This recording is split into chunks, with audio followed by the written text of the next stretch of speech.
கொண்டு சேர்த்துக் கொள்கிறவன் பாக்கியவான். உம்முடைய பரிசுத்த ஆலயமாகிய உமது வீட்டின் நன்மையால் திருப்தியாகும்.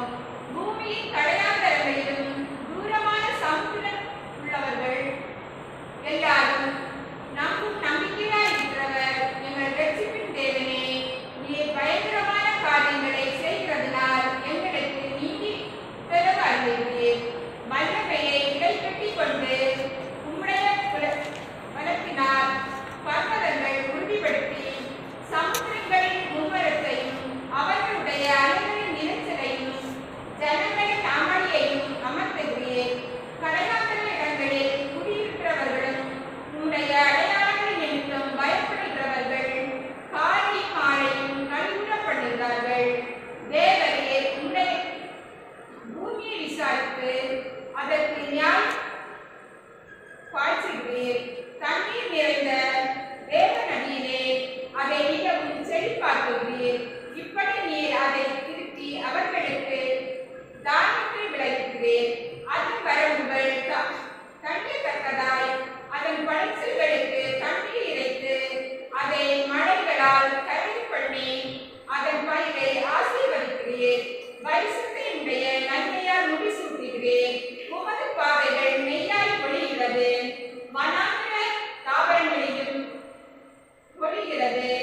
மேடுகள் சுற்றிலும் பூரிப்பாய் இருக்கிறது. மேய்ச்சலுள்ள வெளிச்சங்களில் ஆடுகள் நிறைந்திருக்கிறது. பள்ளத்தாக்குகள் சாயத்தினால் மூடியிருக்கிறது. அவைகள் கெம்பிட்டு பாடுகிறது என்றார் என்பதே வாசிக்கும்படியாக கொடுக்கப்பட்ட திருமறை பகுதி வாசித்தாயிற்று.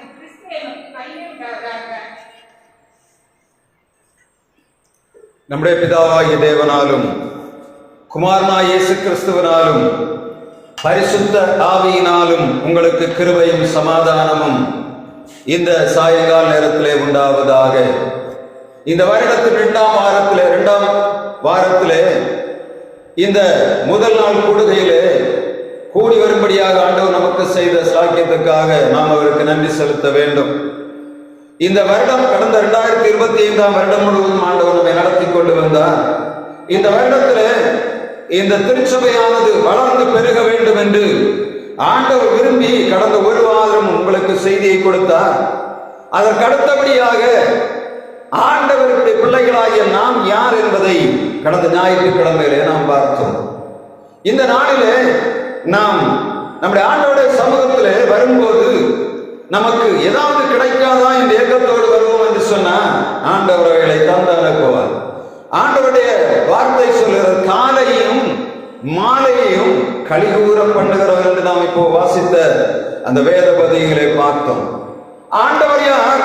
தம்முடைய பிள்ளைகளை காலையிலும் மாலையிலும் கலிகூற பண்ணுகிறது. வசனம் சொல்லுகிறது, கலிகூற பண்ணுவது மாத்திரமல்ல, தம்முடைய ஆலயத்தின் நன்மையினாலே அவர்களை நிரப்புகிறவர் என்று நாம் இப்பொழுது வாசித்தோம். 65ஆம் சங்கீதத்திலே சொல்லப்பட்ட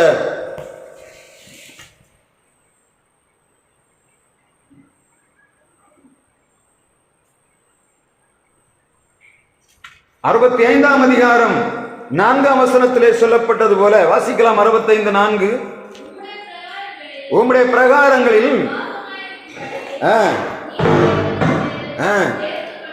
சேர்த்துக் கொள்ளுகிறவன் பாக்கியவான்.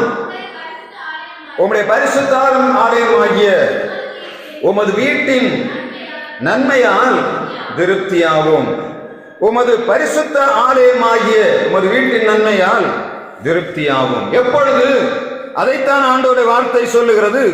காலையிலும் மாலையிலும் ஆண்டவருடைய கரம் அதன் மேல் வைக்கப்படுகிறபடியினால் 8ஆம் வசனம் சொல்லுகிறது, கடையாந்தர இடங்களில் குடியிருக்கிறவர்களும்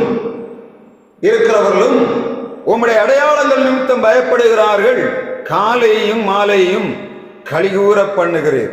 நம்முடைய ஆண்டவர் யார்? காலையிலும் மாலையும் நம்மை கலிகூற பண்ணுகிறவர்.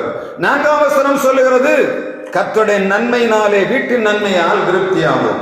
உலக மனிதர்கள் உலகத்திலே ஆசீர்வாதத்துக்காக வேண்டி அநேக இடங்களை தேடி போகிறார்கள். உலக மனிதர்கள் நன்மையை தேடுகிற இடங்களை பார்ப்போம் என்று சொன்ன அந்த நன்மைகள் அவர்களுக்கு அற்பமாக சொற்பமாகத்தான் காணப்படும். ஆனால் ஆண்டவருடைய பிள்ளைகள் யார் யாரெல்லாம் அவரை தேடி வருகிறார்களோ அவர்களை ஆண்டவர் என்ன பண்ணுகிறார்?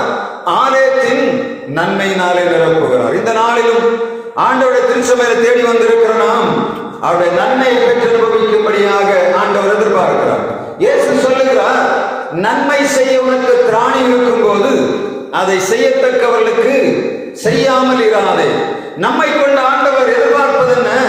இந்த ஜனங்களுக்கு, நம்மை சுற்றி இருக்கிற ஜனங்களுக்கு நம் மூலமாக நன்மை உண்டாக வேண்டும். நம்முடைய குடும்பத்திலே நாம் நன்மை நிறைந்தவர்களாக காணப்பட வேண்டும். நம்முடைய தனிப்பட்ட வாழ்விலே நாம் பிறருக்கு நன்மை செய்கிறவர்களாக வாழ வேண்டும் என்று ஆண்டவர் எதிர்பார்க்கிறார். இயேசு இந்த உலகத்திலே வந்ததெல்லாம் ஆண்டவர் வார்த்தை சொல்லுகிறது, ஆண்டவர் எருசலேமிலே நடக்கும் போது நன்மை செய்கிறவராக சுற்றி நடந்தார். எங்க போனாலும் சரி, ஜனங்கள் என்ன தேவையோடு வந்தார்களோ அந்த தேவைகளை நிறைவேற்றுகிற ஆண்டவராய் தர்மநாத வசனம் சொல்லுகிறது, ஆண்டவர் நன்மை செய்கிறவராக சுற்றி நடந்தார். அடிய வார்த்தை கேட்டுக்கொண்டிருக்கிற அன்பு சகோதரனே, உலகத்திலே எந்த இடத்திலே போனாலும் அவன் தருகிற பணம், பொருள், ஐஸ்வர்யங்கள் ஒரு சொற்பமாக அது நமக்கு நிறைவை தராத நன்மையாக இருக்கும். ஆனால் ஆண்டவருடைய சமூகத்தில் கிடைக்கக்கூடிய நன்மைதான் அது சம்பூர்ணமான பரிபூர்ணமான நன்மை என்பதை நாம் கண்டுகொள்ள முடியும். உலகத்தில் எந்த இடத்துல போய் உட்கார்ந்தாலும் தேவ சமூகத்திலே கிடைக்கிற சமாதானம் உலகத்தில் ஒரு இடத்திலேயுமே கிடைக்காது. தேவ சமூகத்திலே கிடைக்கிற நன்மை உலகத்தில் எந்த இடத்துல போனாலும் கிடைக்காது. நீங்க கொஞ்சம் உட்கார்ந்து யோசித்து பாருங்க. நாம் சினிமா கொட்டைகளிலே போய் உட்கார்ந்து இருக்கிறோம். 3 மணி நேரம் 2 மணி நேரம் ஒரு நமக்கு சந்தோஷம் போல இருக்கும்.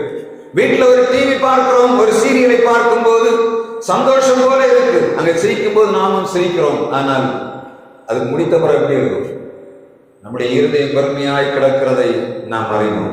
அநேக நேரங்களில் நம்ம பார்க்கக்கூடிய அந்த சீரியலானது நம்முடைய சிந்தனையை குழப்பி சமாதானத்தை கெடுத்து விடுகிறது. ஆனால் ஆண்டவருடைய சமூகத்துல வந்து வசனத்தை ஒழுங்காக கேட்டு நம் வீடுகளுக்கு போவோம் என்று சொன்னால் நம்முடைய சமாதானம் நிறைவாக காணப்படும். ஆண்டவர் கொடுக்கிற ஆலயத்தின் நன்மை ஒரு மனிதனுக்கு சமாதானத்தை கொடுக்கிறது. அந்த சமாதானத்தின் மூலமாக குடும்பங்களிலே விடுதலை உருவாகிறது. அந்த சமாதானத்தின் மூலமாக பிறருக்கு நம்முடைய வாயிலிருந்து வருகிற வார்த்தைகள் ஆசீர்வாதத்தை கொடுக்கிறது. நாம் சமாதானமற்றவர்களாக இருப்போம் என்று சொன்னால் நம்முடைய வாயிலிருந்து வரக்கூடிய வார்த்தையும் சமாதானமற்றதாகத்தான் காணப்படும். நம்முடைய வீடுகளை சுற்றி நன்றாக நிம்மதியாக இருக்கிற ஜனங்களை கொஞ்சம் யோசித்து பாருங்க. சமாதானம் இழந்து கிடக்கிற ஜனங்களை யோசித்து பாருங்க. இந்த சமாதானம் இழந்து கிடக்கிற ஜனங்களுடைய வாயிலிருந்து எப்பொழுது பார்த்தாலும் தேவையில்லாத வார்த்தைகள் வருகிறதை நாம் பார்க்க முடியும். ஆனால் ஆண்டவருடைய நன்மை உண்மையாய் அனுபவித்து அவருடைய சமாதானத்தை அனுபவிக்கிற குடும்பங்களிலே அங்கே கர்த்தருடைய வார்த்தை சொல், நீதிமான்களின் கூடாரங்களில் ரட்சிப்பின் கம்பீர சத்தம் உண்டு. அங்கே ஆடல் பாடல் சத்தம் கேட்கும், தேவனை வேண்டுகிற துதி கேட்கும்.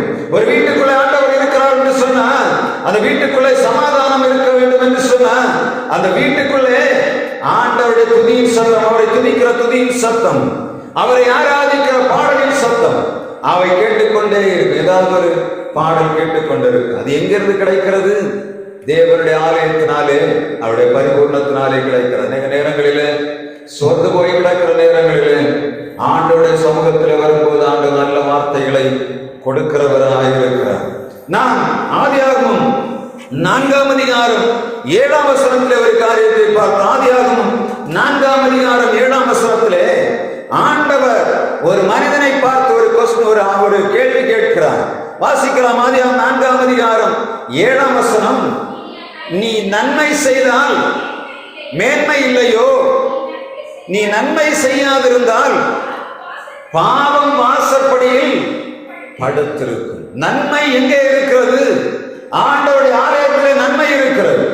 ஆண்டவர் காயினை பார்த்து கேட்கிறார், நீ நன்மை செய்தால் உனக்கு மேன்மை இல்லையோ? நீ நன்மை செய்யாதிருந்தால் பாவம் வாசற்படியில் படுத்திருக்கும். அப்படின்னு அர்த்தம் என்ன? நன்மை நாம் செய்யாமல் இருந்தா பாவம் வாசற்படியில் படுத்திருக்குமா? ஆண்டவருடைய வார்த்தை சொல்லுகிறது, நம்ம வீடுகளை சுற்றி வாசற்படியிலே பாவம் வாசம் பண்ணாமல் இருக்க வேண்டும் என்று சொன்னா நாம் நன்மையை பெற்றுக்கொள்ள வேண்டும். அது எங்க இருக்கு? ஆண்டவருடைய சமூகத்திலே இருக்கிறது. இன்னைக்கு விசேஷமா நான் கொடுக்கக்கூடிய செய்தி என்னன்னா, ஆண்டவருடைய ஆலயத்திலே கிடைக்க நீங்கள் திருச்சபைக்கு வருவதனுடைய நோக்கம் உண்மையிலே நிறைவேறும். சும்மா ஏனோ தானோ வந்துவிட்டு போகிறது இல்லை. ஏன் ஆண்டவருடைய ஆலயத்துக்கு போகிறேன்? இங்கே ஆண்டவருடைய வார்த்தை மிக தெளிவாக சொல்லுகிறது, உம்முடைய ஆலயத்தின் நன்மையினால் எங்களை திருப்தியாக்கும். உம்முடைய ஆலயத்தின் நன்மையினால் எங்களை திருப்தியாக்கும். ஆண்டவருடைய சமூகத்தில் என்ன நன்மை இருக்கு? என்ன நன்மை இருக்கு? லூக்கா 10:42 மரியாளை பார்த்து ஆண்டவர் சொல்லுகிறார், மரியாள் தன்னை விட்டு எடுபடாத நல்ல பங்கை தெரிந்து கொண்டாள். மார்த்தாள் சொல்லுகிறாள், ஆண்டவரே, என் சகோதரி உங்களுடைய சமூகத்தில் உட்கார்ந்து இருக்கிறாளே, நான் அதிகமாக வேலை செய்கிறேன், இங்க பாரு எல்லா வேலைகளையும் நான் இழுத்து போட்டு செய்து கொண்டிருக்கிறேன், ஆனால் இந்த மரியாதை உங்களுடைய பாதத்தில் உட்கார்ந்து இருக்கிற ஒரு வேலையை செய்யவில்லை. எப்படி இருக்கும்? கம்ப்ளைண்ட். மார்த்தாள் சொல்லுகிறார், எல்லா வேலையும் நான் இழுத்து போட்டு செய்துட்டு இருக்கேன், பாதி வேலையாவது செய்தால்தான் எனக்கு கொஞ்சம் ரெஸ்ட் கிடைக்கும். ஆனா அவன் என்ன பண்ணுகிறான்? இப்ப உங்களுடைய பாதத்துல வந்து உட்கார்ந்து இருக்கிற. இயேசு என்ன சொன்னார் தெரியுமா? மரியாள், மார்த்தாளே, நீ அநேக காரியங்களுக்காக கவலைப்படுகிறாய். மரியாளோ தன்னை விட்டு இடப்படாத நல்ல பங்கை தெரிந்து கொண்டாள். காயினை பார்த்து ஆண்டவர் சொல்லுகிறார், நீ நன்மை செய்யாதிருந்தால் பாவம் வாசற்படியிலே படுத்திருக்கும். இங்கே மரியாளை பார்த்து இயேசு சொல்லுகிறார், மரியாள் தன்னை விட்டு இடப்படாத நல்ல பங்கை தெரிந்து கொண்டாள். கர்த்தருடைய சமூகம் அவ்வளவு இன்பமானது. பாவம் நம்முடைய வீடுகளுக்குள்ளே வாசற்படியிலே படுத்து கிடக்காது. அதற்கு பதிலாக நம்மை விட்டு இடப்படாத நல்ல பங்கை நாம் பெற்று அனுபவிக்க முடியும். இது எங்கிருந்து வருகிறது? யாக்கோபு 1:17 இன்னொரு காரியத்தை ஆண்டவர் சொல்லுகிறார். வாசிக்கலாம். யாக்கோபு 1:17 நன்மையான எந்த ஈவும் பூரணமான எந்த வரமும் ஜோதிகளின் பிதாவினிடத்திலிருந்து இறங்கி வருகிறது. எப்படி இருக்கு? நன்மையான ஈவு எங்கிருந்து வருகிறது? பரலோகத்திலிருந்து இறங்கி வருகிறது. அது எங்கே வருகிறது? ஆண்டவருடைய ஆலயத்துக்குள்ளே அந்த நன்மை வருகிறது. அதை ஜனங்களுடைய கையிலே ஆண்டவர் கொடுத்து அனுப்புகிறார். யார் யாரெல்லாம் ஆண்டவருடைய நன்மையை பெற்று அனுபவிக்க வேண்டும் என்று விரும்புகிறார்களோ அவர்களுக்கு ஆண்டவர் கொடுத்து அனுப்புகிறவராக இருக்கிறார். நம்ம நிறைய காரியங்களை இந்த இலவசமாக பெறுகிறோம், அப்படித்தானே? இப்பொழுது நமக்கு இலவசமாக கிடைக்கிற பொருள் என்ன பண்ணுகிறாள்? காலையில ஒரு இடத்துல போறேன், 7 மணிக்கு லைன்ல நிக்கிறாங்க, எல்லாரும் கொடுக்கணும் தான் சொல்றாங்க. ஆனா எத்தனை மணிக்கு நிற்கிறாங்க? 7 மணிக்கு. எப்படி இருக்கும்? ஒரு ஜனங்கள் ஒரு இலவசமாக ஒரு நன்மையை பெற்றுக்கொள்ளணும்னா இரவு முழுவதும் காவல் கிடப்பதற்கு ஆயத்தமா இருக்கிறாங்க. அந்த அது எவ்வளவு நேரத்துக்கு இருக்கு? இங்க இருந்து வாங்கி அங்கே இருந்து கொடுக்குறாங்க. அப்படி ஜனம் என்ன பண்றாங்க? இங்க வாங்கி அப்படி எப்படிங்க அங்க கொடுக்குறாங்க. இதுக்காக எவ்வளவு நேரம் காவல் கிடக்கிறாங்க? காலையில இருந்து மத்தியானம் வரை காவல் கிடக்கிறாங்க. அமெரிக்க தேசத்துக்கு போவாங்க. நீங்க சென்னை படத்துக்கு போய் பார்த்தீங்கன்னா தெரியும். அமெரிக்க எம்பசியில விசா வாங்குறதுக்கு காலையில 10 மணிக்கு எம்பசி திறப்பாங்க. எத்தனை மணி தான் லைன்ல இருப்பாங்க தெரியுமா? புரியுங்களா? நீங்க அமெரிக்கன் எம்பசியா இருக்காது, யாராவது போயிருக்கீங்களா? அமெரிக்கன் எம்பசி அந்த மெயின் ரோட்ல, மவுண்ட் ரோட்ல தான் இருக்கு. அந்த அந்த ராத்திரி 1 மணிக்கு 2 மணிக்கு வந்து படுத்து கிடப்பாங்க. காலையில 10 மணிக்கு விசா. சாதாரண நாட்கள் இல்லை, எல்லாம் மாஸ்டர் டிகிரி முடித்து எல்லாரும் நல்ல பெரிய பெரிய படிப்பாளிகள். அமெரிக்காவுக்கு விசா கிடைக்க வேண்டும் என்று சொன்ன அவங்க ப்ராசஸிங் டைம் அதுக்கு முன்னாடி போன சீக்கிரம் போயிடலாம். எத்தனை மணிக்கு அவங்க கிடப்பாங்க? முந்தின நாள் ராத்திரி ரோட் சைடில் அந்த காம்பவுண்டு வெளியில படுத்து கிடப்பாங்க. ஒரு மனிதன் சொல்லுகிறார், ஒரு இந்த ஊரை விட்டு போனா ஊர்ல இருந்து ஒன்றும் படிப்பு வசதிகள் ஒன்றும் இல்லை. அவர் போய் அந்த சென்னை பட்டணத்திலே போகும்போது இவனை பார்த்த உடனே போடுற அடுத்த துணியோட இருந்த உடனே இந்த காவலர்கள் அவனை துரத்துகிறார்கள். இவர் என்ன பண்ணினார்? நம்மளை துரத்துறாருன்னு ஓடினார். ஓடி ஓடி ஓடி போய் பார்த்தா அந்த தப்பிக்க வழி தெரியவில்லை. திடீர்னு படுத்திருந்த ஒரு ஆளுக்கு துணி கடையில, பெட்ஷீட் கடையில போய் படுத்தில்ல, சின்ன பையன் அங்கே நிறைய பேர் படுத்து கிடக்கிறார். அதுல இவர் போய் படுத்துக்கிட்டார். போலீஸ்காரங்க தேடி விட்டு போய்விட்டார். என்னால கண்டுபிடிக்க முடியவில்லை. நல்ல படுத்து தூங்கிட்டு காலையில எழும்பும் போது ஒரு ஆள் வந்து கேட்டாராம், நீ நிக்கிற இடத்த எனக்கு 2 ரூபாய் தான் தள்ளி அப்படின்னு கேட்டார். நீ படுத்திருந்த இடத்த, நீ நிக்கிற இடத்த 2 ரூபா. அப்பதான் புரிஞ்சுக்கிட்டார். எப்படி? அமெரிக்கா போவதற்கு விசாவுக்காக படுத்து கிடந்த ஜனங்கள் எதுக்கு? காலையில 10 மணிக்கு நிக்க வேண்டிய ஆளு இதுல அந்த இடத்துல அவன் கிடந்துருந்தான். கிடந்தோன்னா 2 ரூபா அவனுக்கு கிடைச்சு. அதுக்கப்புறம் என்ன பண்ணான் தெரியுமா? ஒவ்வொரு நாளும் ஆட்கள் நிறைய பேர் வருவார்கள் தெரிந்தாச்சு. ஒரு 5 பேருக்கு இடையில ஒரு டவலை போட்டு வைப்பாங்க. எப்படி? இரவு நேரத்தில் ஒரு இடத்துல படுக்கும் முன்பாக ஒரு ஆள் படுத்திருக்குன்னா அதுக்கு அடுத்த 5 பேர் பண்ண ஒரு டவலை வைப்பாங்க. இப்படி தொடர்ந்து ஒரு 10 எண்ணத்தை வைத்து எப்படி பண்ணாங்க? 2 ரூபாய 20 ரூபாய். இன்றைக்கு பெரிய கோடீஸ்வரனாக இருக்கிறார். அவர் சொல்லுகிறார், நான் துரத்தப்பட்டேன். எங்க? காவலராக துரத்தப்பட்டேன். ஒரு இடத்துல படுத்தேன். காலையில் எழுப்பும்போதுதான் தெரிந்தது அது பைசா உண்டாக்குற இடம் கண்டுபிடித்தேன். இன்றைக்கு சொல்லுகிறார், பெரிய கோடீஸ்வரனாக இருக்கிறேன், ஆனால் கடந்து வந்த பாதையை நான் மறக்கவில்லை. அவர் சொல்லுகிறார், சில நேரங்களில் விசாவை எடுத்துக்கொண்டு இந்த ராமேஸ்வரத்துல அந்த பாலத்துல, ராமேஸ்வரம் பாலம்னா எப்பவும் காற்றடித்துக் கொண்டு இருக்குமா, அந்த பாலத்தை கடந்து போவார். சிலருக்கு விசாவை கொடுப்பது அவ்வளவு சிரமப்பட்ட மனிதன். நான் என்ன சொல்ல வருகிறேன்னா, மனுஷன் நன்மை பெற்றுக் கொள்ளும்படியாக எந்த இடத்திலும் கிடப்பதற்கு ஆயத்தமாக இருக்கிறார். ஆனால் 100 மடங்கு ஆசீர்வாதத்தை தருகிற நம்முடைய ஆண்டவரை தேடி வருவதற்கு யாரும் இல்லை. ஈசாக்கு அந்த தேசத்திலே விதை விதைத்தான்.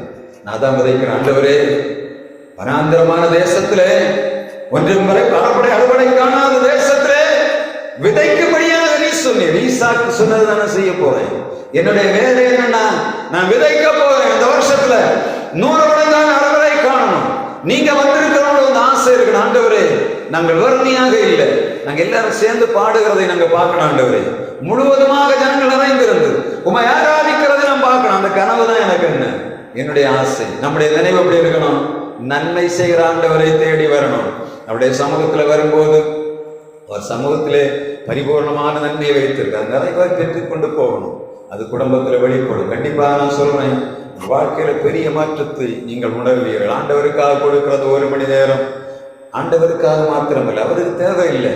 நம்முடைய இருதயத்துக்காக, நம்முடைய சிந்தனைகளுக்காக, நம்முடைய ஆசீர்வாதத்துக்காக நாம் வைக்கிற ஒரு பெரிய ஒரு ஒரு இன்வெஸ்ட்மெண்ட் என்பதை நினைத்துக் கொள்ளுங்கள். 1 மணி நேரம் உட்கார்ந்து இருக்க சும்மா இல்லை.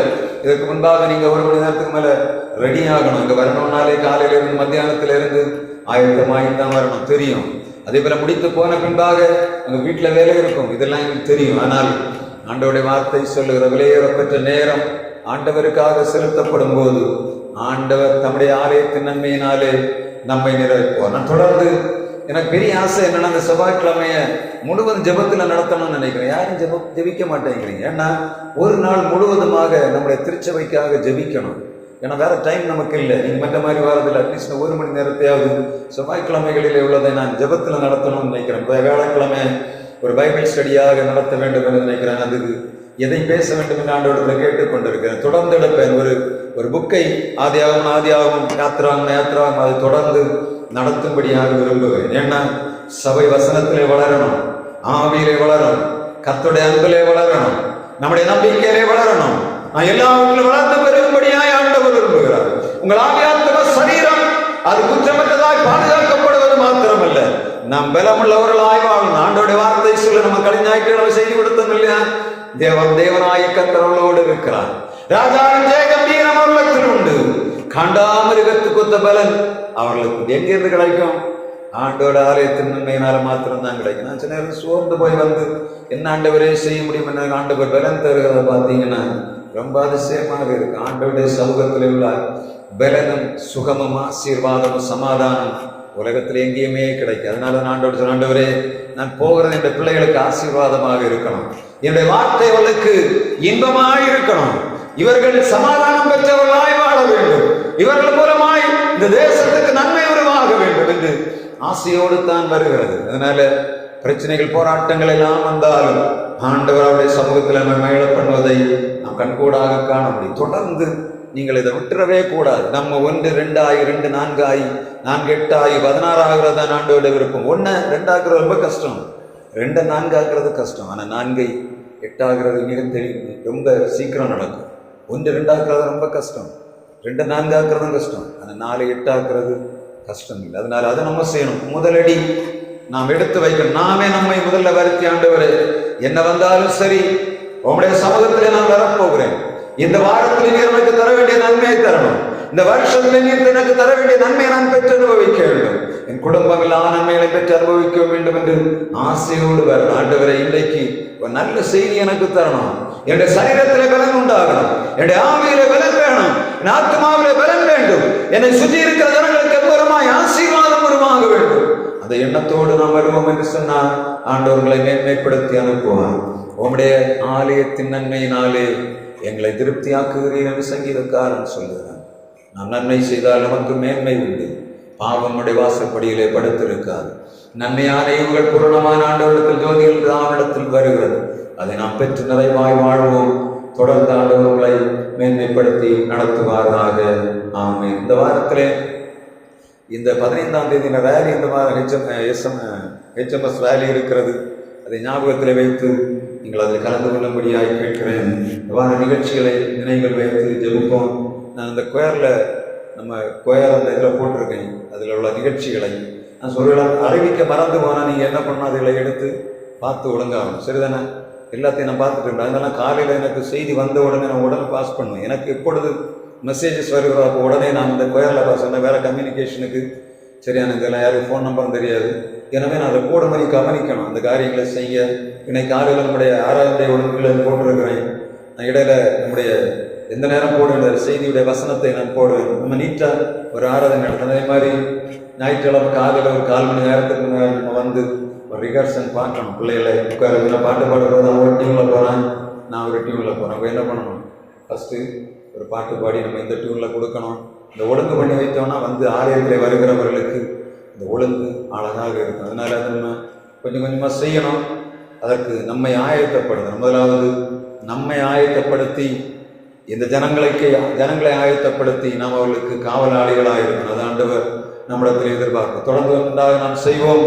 ஆண்டவர் தொடர்ந்து நம்மை நிரப்புவாராக. நம்முடைய ஆண்டவரிடத்தில் சொல்ல, ஆண்டவரே நம்முடைய வார்த்தை சொல்லுகிற உங்கள் ஆலயத்தின் நன்மையினாலே நிரப்புவேன் என்று சொல்லி, என் குடும்பத்தில் நன்மை, என்னுடைய சமுதாயத்தில் நன்மையான மூலமாக என்னுடைய திருச்சபையிலே நன்மை வேண்டும். எனவே காலையிலும் மாலையிலும் கழிவுற பண்ணுகிற ஆண்டவர் அவருடைய ஆலயத்தின் நன்மையினாலும் நிரப்பி அனுப்புவாராக.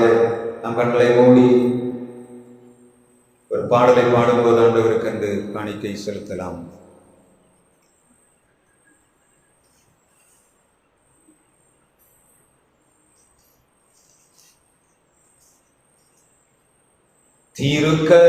திருக்கரத்தால் தாங்கி என்னை திருசித்தம்போ நடத்திடுமே, குயவன் கையில் களிமண்ணா அனுதினம் நீ வரைந்திடுமே, குயவன் கையில் களிமண்ணா அனுதினம் நீ வரைந்திடுமே.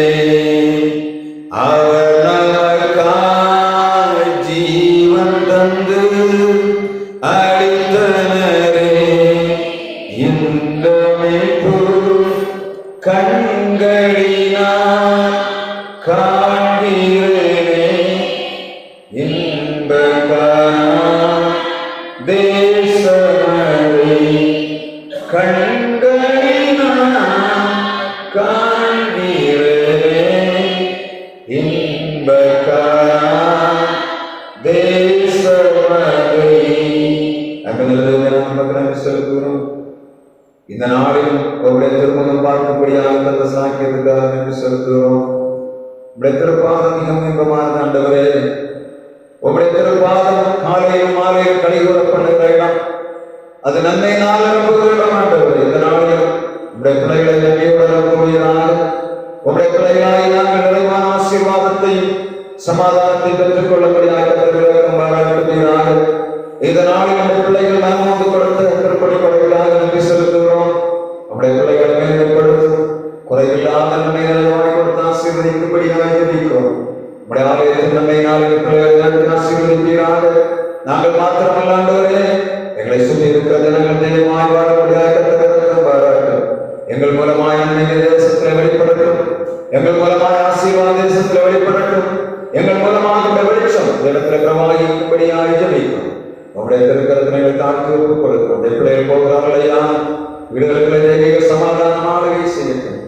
உம்முடைய பிள்ளைகளை எதிர்காலங்கள் மென்மையாயுடப்படாருவதாக எங்கள் கொடுத்திருக்கிற பிள்ளைகள் பேர பிள்ளைகள் ஒவ்வொருவரையும் ஆசீர்வதிப்பீராக. வெளி மாவட்டங்களில் வெளி மாநிலங்களில் வெளியூர்களில் வேலை செய்து கொண்டிருக்கிற பிள்ளைகளை கர்த்தர் நோக்கி பார்க்கும்படியாக ஜெபிக்கிறோம். பலவிதமான போராட்டங்கள் நெருக்கங்கள் இதங்களோடு உட்கார்ந்திருக்கிறதாங்க கர்த்தர் நோக்கி பார்ப்பீராக. பிள்ளைகளுக்கு நிறைவான ஆசீர்வாதத்தை தந்து நிறைவாக்கி நடத்தும்படியாக ஜெபிக்கிறோம். கர்த்தாவே ஒரு வாரம் நடைபெறும் நிகழ்ச்சிகளை கர்த்தர் நோக்கி பார்ப்பீராக. உம்முடைய பிள்ளைகளாகிய நாங்கள் எல்லாவற்றிலும் வாழ்ந்து செழிக்கும்படியாக கிருபைதார். பிரியமானவனே, உன் ஆத்துமா வாழ்கிறது போல எல்லாவற்றிலும் வாழ்ந்து சுகமாயிருக்க வேண்டுகிற சொன்ன வார்த்தையின் பிரகாரம் நாங்கள் சுகமாயிருக்கும்படியாக கர்த்தர் இரக்கம் பாராட்டும். எங்கள் திருச்சபை ஆசீர்வதியும். கர்த்தாவே சிலேஷ சங்கத்தை ஆசீர்வதியும். பேராயத்தை ஆசீர்வதியும். செய்யப்படுகிற பணிகள் எல்லாவற்றையும் அறிந்திருக்கிறேன். சத்துரானங்களை தொடாதபடி வேலைக்கும்படியாக ஜெபிக்கிறோம். உடைய திருக்கரங்களை தாக்கி ஒப்புக் கொடுக்கிறோம். பலவீனங்களோடு சுகவீனங்களோடு போராடி கொண்டிருக்கிற ஜனங்களை கண்ணோக்கி பார்ப்பீராக. கட்டிலுக்குள்ளே கிடக்கிற ஜனங்களை விடுதலையாக்கி கொண்டு வாங்க. உங்களுடைய ஆலயத்தின் நன்மையினால் நடத்தும்படியாக ஜெபிக்கிறோம். திருக்கரங்களை தாழ்த்தி ஒப்புக் கொடுக்கிறோம். எனக்கு நேசிக்க நாமத்தில் ஜெபிக்கிறோம். ஜீவன நல்ல பிதாவே, ஆமென். என் ஆத்துமாவே கர்த்தரை ஸ்தோத்திரி. என் முழு உலகோட பரிசுத்த நாமத்தை ஸ்தோத்திரி. என் ஆத்துமாவே கர்த்தரை ஸ்தோத்திரி. கர்த்தர் செய்த சகல உபகாரங்களை மறவாதே. ஆமென். தேவன்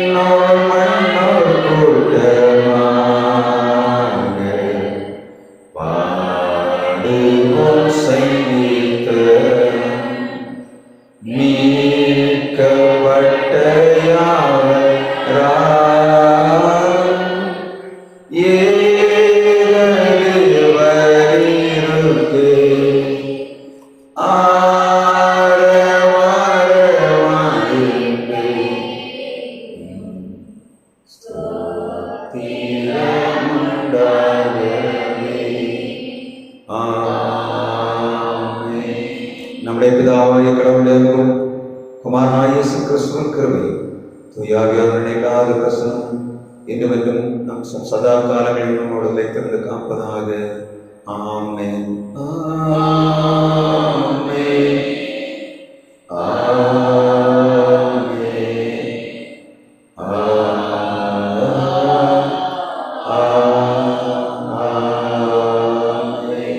கர்த்தரோடு இருப்பாராக. கர்த்தரோடு இருப்பாராக.